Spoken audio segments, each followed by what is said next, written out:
What's the meaning of anaphylaxis?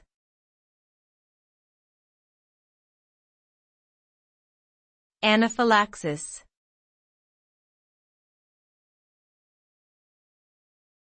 Anaphylaxis.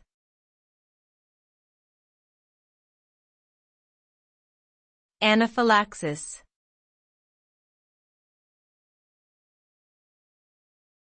Anaphylaxis.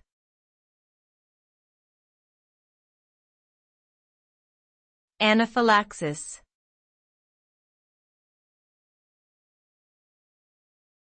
Anaphylaxis is a severe and potentially life-threatening allergic reaction that occurs rapidly after exposure to an allergen.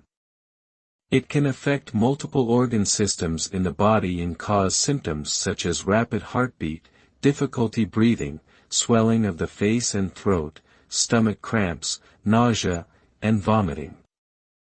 In severe cases, anaphylaxis can lead to a drop in blood pressure, loss of consciousness, and even death if not treated promptly with epinephrine and advanced medical care.